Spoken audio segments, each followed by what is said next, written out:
What if you get to interval day, you're supposed to be running quick, you know it's in the schedule, you know it's part of the week, and you know it's those two sessions, the long run and the speed session, the interval session, that are helping you move forward with super compensation.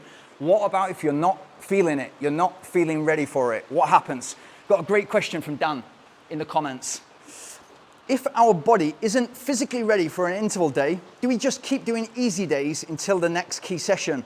Long run in brackets. For example, I do my key sessions on Saturday and Tuesday, but I did something I shouldn't have and tried and went for a park run PB, plus my long run on Saturday. So I needed a day off on Sunday, and I'm not really ready for a recovery run today, in brackets, Monday.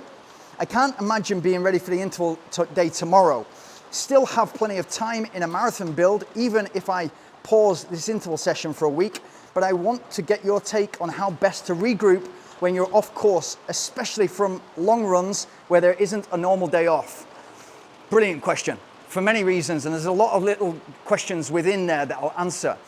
Now, one thing we're terrible for is we'll put together a training plan and we'll put together a target time for our marathon or whatever it is we're training towards, and we've got to do that, otherwise we're lost and we kind of panic and we think, oh no, we're not on track. It's not a straight line towards your PB, towards your goal time.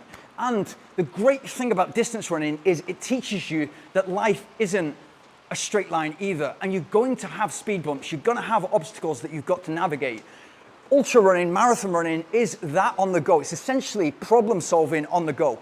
And it's like that with the art of coaching. And that's why it's the art of coaching, because you can be working with the best scientific people, but what do you feel like? You can work with the best exercise physiologist and they can tell you exactly what your blood's doing, but the recovery is just not there in order to hit it. And you know, and we know, collectively we know, that the best way for you to hit your target is consistency and the discipline and knowing when to back off. Not easy.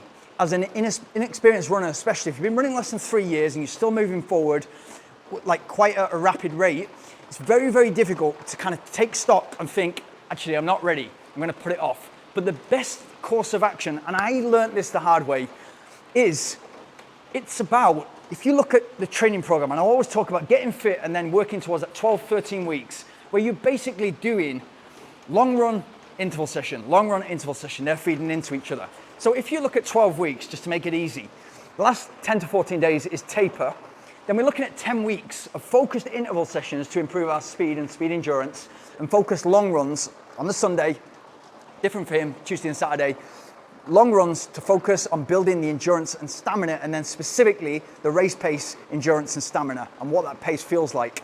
So we've essentially got 20 sessions, 10 intervals, 10 long runs in order to get ourselves in PB shape. And so over that 10 weeks, we've just got to do 20 things right. And if we get 80% of those right, 16 out of 20, we're in PB shape. And we should go there with the confidence that we can do it today. And so what's more important than just ticking the Tuesday and the Saturday box, or the Wednesday interval box and the Sunday long run box off and just keep doing those? It's to hit them. And this is why I always rave about the recovery run and about the easy runs, about accelerating your recovery so that you can hit those as well as you can. You can feel as fresh as you can for the interval session and the long run, because that's where you're gaining most super condensation.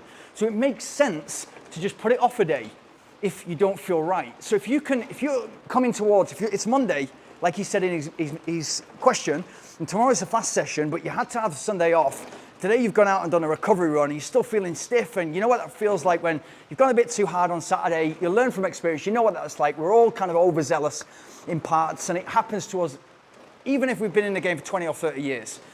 It's about listening to the body. Okay, you're not ready to do an interval session tomorrow. Does that mean you need to course correct? You can either put off the interval session until you feel right and get back on track. Like, I had the luxury of time. So if I was due to do an interval session on the Wednesday and I didn't quite feel like it, even if I started the interval session, I was like, the risk reward here is just too much. And therefore, I'm going to come back and try to do this tomorrow. More often than not, you come back the day after, you've had that extra rest and you feel great. And it's all about eating well, nutritious foods, letting the body recover, loads of water, make sure you're hydrated, the electrolytes are in there, the magnesium, potassium, getting your body ready to go hard or long again. And so if that means putting it off a couple of days, go for it. Day or 2 days, no problem at all. And then factor in the long run in the right amount of days afterwards. So usually the Wednesday to the Sunday, or in your case, the Tuesday to the Saturday.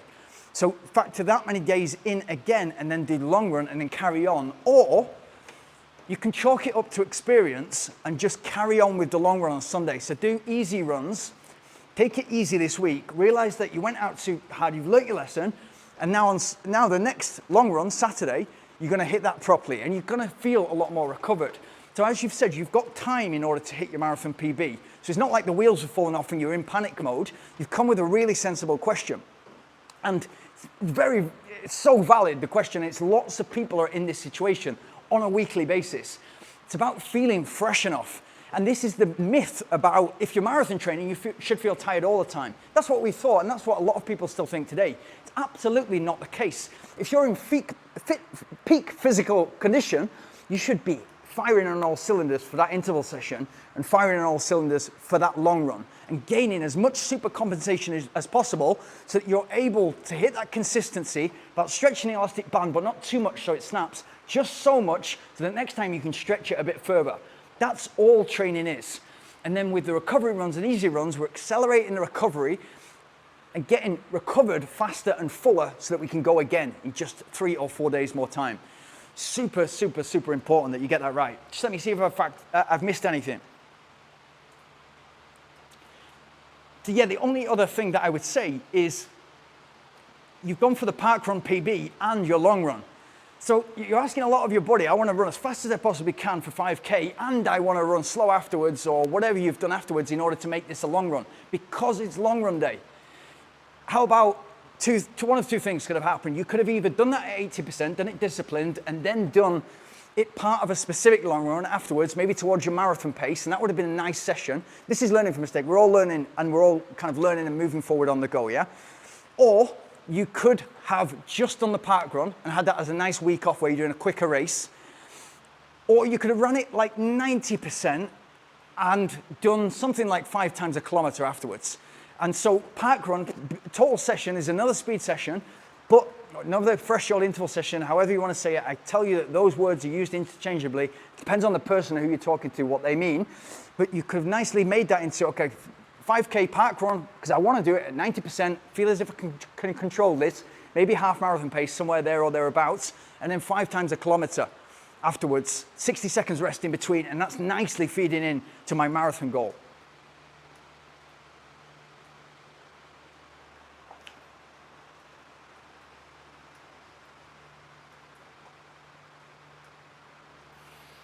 And to cap off, like, it's brilliant that you felt this and said, you know what, it's not happening tomorrow. And that's brilliant. And the fact that you have been kind of that self-aware, it's part of running. Part of running is to become this self-aware that we know about ourselves, but we also know how training affects other people. If you've got 20 people, 20 runners, like serious amateurs in a room, and you ask them to do all the same training session at the same effort, you ask them all to give you how hard was that out of 100, you're going to get 20 different answers. And so if you're coaching somebody, it's about learning what the athlete means by that was a really hard session. It's about learning what the athlete means when I didn't really have it in me to go further. And so that's about training yourself as well. If that's what you're doing, and the fact that you flagged that and said, you know, not today, I'm going to give it another day, and do I keep on doing easy runs? What are the two options? The two options are get to your interval session when you feel ready, so 1 or 2 days from now, and then leave the right amount of 3 or 4 days until your long run and carry on with the training program, or wait until Saturday, which is when you do your long run, and carry on from there. Simple. Brilliant question. Love your questions. Keep them coming in the comments below. And if you're getting anything from these videos, please like, subscribe, and hit the notification bell.